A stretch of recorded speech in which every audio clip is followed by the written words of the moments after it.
রোপা 2009 DA DR নিয়ে গুরুত্বপূর্ণ নির্দেশনা রাজ্য সরকারের তরফ থেকে। কর্মচারীদের জন্য 100% ডিএ দেওয়ার নির্দেশ। কি কি তথ্য লাগছে কর্মচারীদের, সমস্ত তথ্যটা এই ভিডিওর মধ্যে আপনার সামনে তুলে ধরার চেষ্টা করব। Hello friends, welcome to my YouTube channel the web education. So friends, এই মুহূর্তে আপনাদের জন্য একটা বিগ ব্রেকিং নিউজ। সেটা হচ্ছে রোপা 2009 অনুসারে 2008 থেকে 2019-এর মধ্যে যে সমস্ত কর্মচারীদের বকেয়া ডিএ, বিশেষ করে পেনশনার এবং ফ্যামিলি পেনশনার যারা রয়েছেন, তাদের ডিআর এর ব্যাপারে গুরুত্বপূর্ণ নির্দেশনা রাজ্য সরকার তরফ থেকে জারি করা হয়েছে। যেখানে অনেক কিছু তথ্য, যেখানে ব্যাংকের যে স্টেটমেন্টের ব্যাপারে বা যাদের বকেয়া ডিআর বাকি রয়েছে তাদের কি কি স্টেটমেন্টের তথ্য দিতে হচ্ছে, এই সমস্ত বিষয়গুলো রাজ্য সরকারের তরফ থেকে নির্দেশনায় প্রকাশ করা হয়েছে। তো সমস্ত বিষয়টা এক এক করে আপনার সামনে তুলে ধরার চেষ্টা করব। তো যারা চ্যানেলে নতুন ভিউয়ার্স রয়েছেন, অবশ্যই বলবো চ্যানেলটি সাবস্ক্রাইব করে পাশে থাকা বেল নোটিফিকেশন করবেন এই ধরনের সমস্ত গুরুত্বপূর্ণ নিউজ, কেস আপডেট, নোটিফিকেশন সংখ্যা তথ্য পাওয়ার জন্য। আর যারা ফেসবুক পেজ থেকে দেখছেন, অবশ্যই বলবো ফেসবুক পেজটি ফলো করে রাখবেন, কারণ ওখানেও কিন্তু এই সমস্ত ভিডিওগুলো আপলোড করা হয়ে থাকে।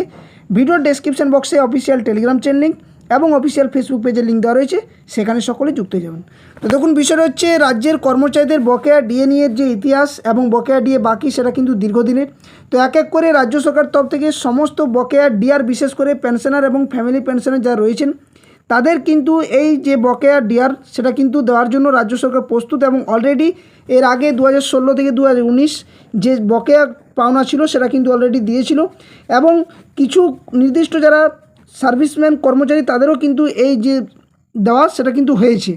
এবং অনেকটাই কিন্তু পরিমাণ বাকি রয়েছে, যেটা নিয়ে আপনারা দেখেছেন যে সম্প্রতি যে বিভিন্ন সংগঠনের সাথে মুখ্যমন্ত্রীর সঙ্গে নিজে বৈঠক করেছেন নবান্নে, এবং প্রতিশ্রুতি মোতাবেক এক এক করে কিন্তু দেওয়ার চেষ্টা করছি। তবে সমস্তটাই আইনি পদক্ষেপ মোতাবেক, অর্থাৎ সুপ্রিম কোর্টের যে রায়, সে রায়ের নির্দেশ মোতাবেকই কিন্তু রাজ্য সরকার এগোতে চলেছে।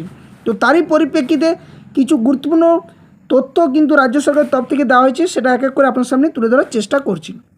তো দেখুন, বিষয়টি কী বলা হচ্ছে না, পশ্চিমবঙ্গ সরকারের তরফ থেকে রোপা 2009 সংক্রান্ত বকেয়া ডিএ এবং ডিআর নিয়ে সম্পর্কিত গুরুত্বপূর্ণ বিজ্ঞপ্তি, যেখানে বলা হচ্ছে যে এত দ্বারা সংশ্লিষ্ট সকল সরকারি কর্মচারী, পেনশন এবং ফ্যামিলি পেনশন প্রাপকদের অবগতির জন্য জানানো যাচ্ছে যে যে সকল রাজ্য সরকারি পেনশন প্রাপক, ফ্যামিলি পেনশন প্রাপক 1/4/2008 থেকে 31/12/2019 এই সময়কাল পর্যন্ত পেনশন প্রাপক ছিলেন, কিন্তু বর্তমানে মৃত্যুর কারণে পেনশন বন্ধ হয়ে গেছে, তাদের মনোনীত ব্যক্তিগণ, অর্থাৎ যারা নমিনিজ রয়েছেন, তাদের বৈধ যারা উত্তরাধিকারী রয়েছেন, অর্থাৎ লিগ্যাল হ্যারিস যারা রয়েছেন, উক্ত সময়ের বকেয়া ডিয়ারনেস রিলিফ অর্থাৎ ডিআর পাওয়ার যোগ্য বলে বিবেচিত হবেন। এবং এটা নিয়ে একটা অফিসিয়াল নোটিফিকেশনও গত দুদিন আগে দিয়েছিল, যেটা আমি আপনার সামনে ভিডিওতে দিয়েছিলাম।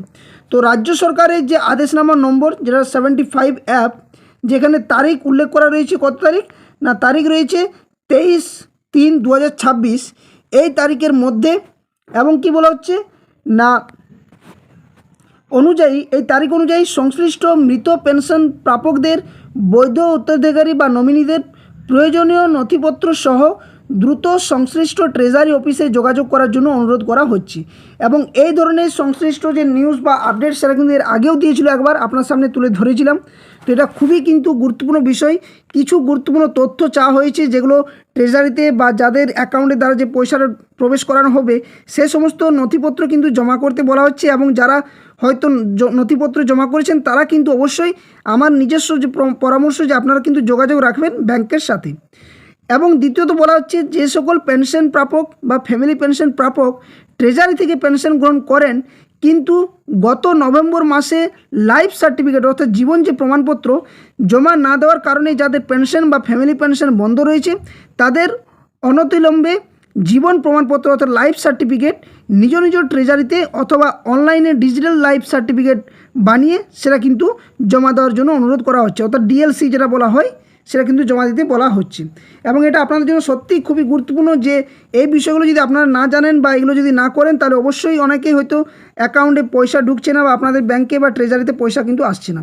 তো এই বিষয়ে প্রয়োজনীয় সহায়তা পেতে সরকারি যে হেল্পলাইন নাম্বার, সেটা কিন্তু এর আগেও চালু করেছিল। তো এই নাম্বারে যোগাযোগ করার জন্য কিন্তু অনুরোধ করা হয়েছে। নেক্সট কি বলা হচ্ছে না, নেক্সট যেটা বলা হচ্ছে সেটা হচ্ছে যে সকল পেনশন এবং পেনশন প্রাপক, ফ্যামিলি পেনশন প্রাপক ট্রেজারি থেকে পেনশন গ্রহণ করতেন, কিন্তু এখন কলকাতা এলাকা বা অন্য রাজ্য বা অন্য দেশে পেনশন কেস স্থানান্তরিত করেছেন, তারা কিন্তু তাদের কোনো আইনসম্মত উত্তরাধিকারী বা নিকটাত্মীয় বকেয়া ডিআর প্রাপ্তির যে প্রয়োজনীয় কাজ সেগুলো সম্পন্ন করতে ট্রেজারি বা হেল্পলাইন নম্বরে যোগাযোগ করে উপযুক্ত সহায়তা কিন্তু দেওয়া হবে বলেও জানানো হয়েছে।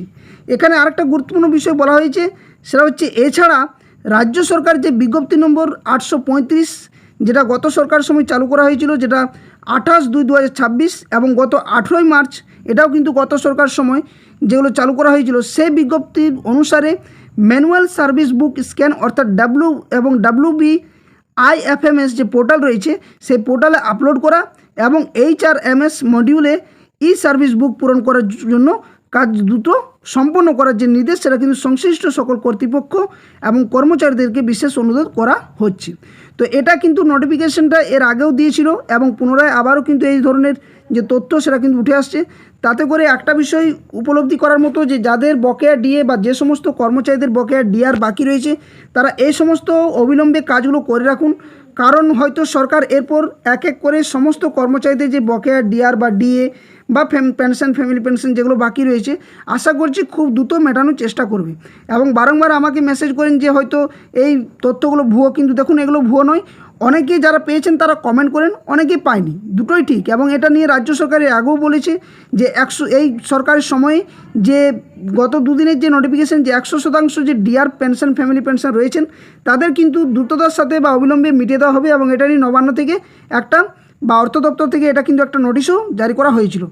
তো এই হচ্ছে সম্পূর্ণ তথ্য। ভিডিওর মধ্যে যে সমস্ত তথ্যগুলো আপনাদের চাওয়া হয়েছে বা যেগুলো জমা করতে বলা হচ্ছে বা যেভাবে যোগাযোগ করতে বলা হচ্ছে, এই সমস্ত বিষয়গুলো আপনারা একটু দেখবেন ভালো করে।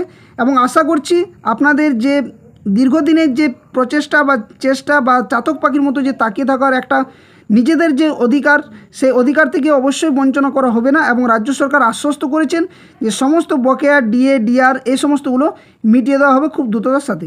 এবং আরও আশ্বস্ত করেছেন যে যে সমস্ত কর্মচারী সংগঠনগুলো গত কয়েকদিন আগে বৈঠকে উপস্থিত ছিলেন, সেখানে অবশ্যই মাননীয় মুখ্যমন্ত্রী শুভেন্দু অধিকারী মহাশয় বলেছেন যে আপনাদের সাথে আবারও বৈঠক হবে এবং সেখানে যে সমস্ত আলোচনা বা পেনশন, ফ্যামিলি পেনশন বা নতুন পে কমিশন যে আলোচনা হওয়ার কথা, সেটা নিয়েও কিন্তু যে বাজেটে কিন্তু গুরুত্বপূর্ণ আলোচনা হতে চলেছে।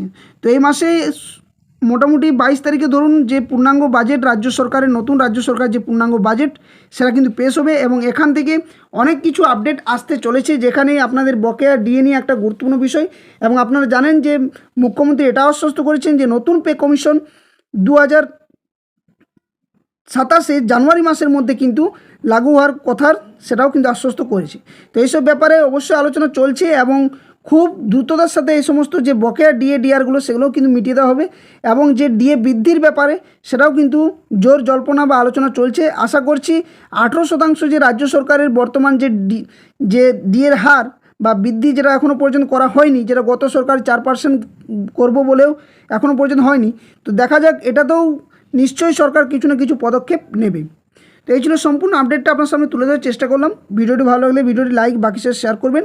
আর যারা চ্যানেল নতুন ভিউয়ার্স রয়েছেন অবশ্যই বলবো চ্যানেলটি সাবস্ক্রাইব করে পাশে থাকা বেল নোটিফিকেশন অবশ্যই অন করবেন। ধন্যবাদ, জয় হিন্দ। আবার কোনো একটা নতুন ভিডিও নিয়ে আপনার সামনে হাজির হবো। ততক্ষণের জন্য সকলে সুস্থ থাকুন, ভালো থাকুন।